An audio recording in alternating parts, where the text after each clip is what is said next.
And for me, it always had a lot to do with being biracial because, like I said, ambiguous without a sense of belonging to touch. That's how I felt.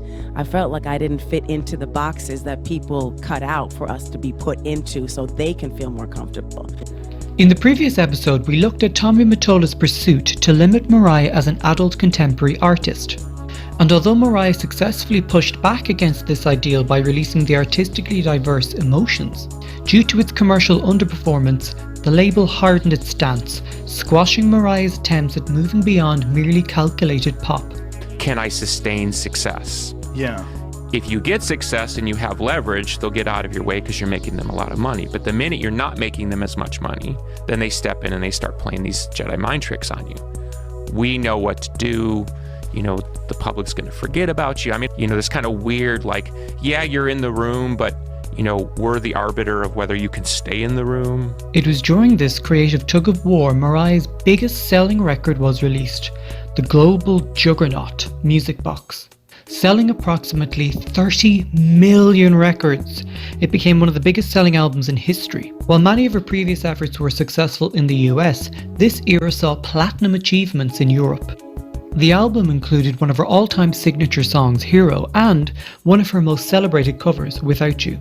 This album helped Carey to shapeshift from a budding superstar to a bona fide empress of music, and yet, Mariah has gone on to describe the album as schmaltzy, sequestered, whitewashed.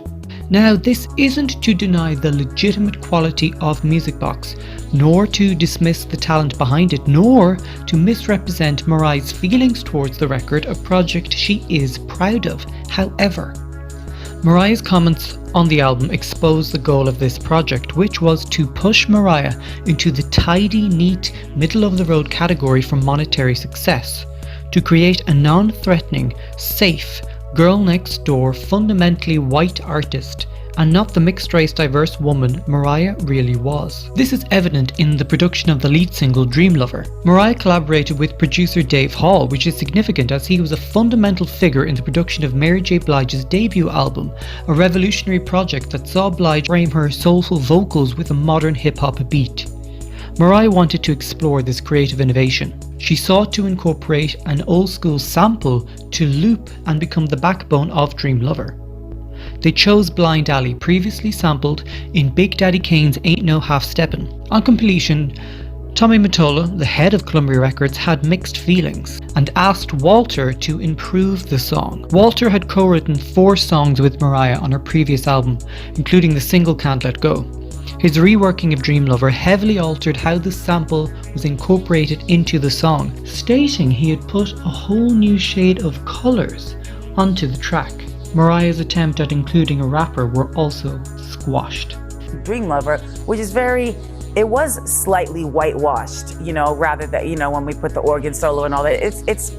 It's nostalgic, but I know that that's there because I wanted a rapper to be on that part, but nobody was ready for that.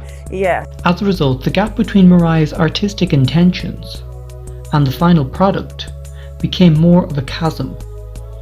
This is a key example of the label wanting to smooth out Carey as she wanted to get a little more rough. The song Hero also comes from an artistic landscape that was somewhat disconnected to Mariah's authentic self.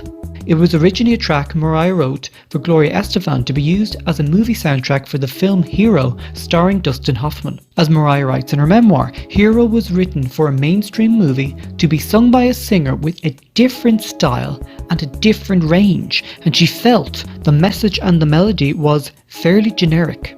I started having the da-da-da-da-da-da-da with the words, because I was thinking of somebody else. I wasn't trying to write it in all kinds of like too high of a key or make it too intricate. So long I was like, okay, because it didn't take me a long time to write this song. It wasn't like a whole thing.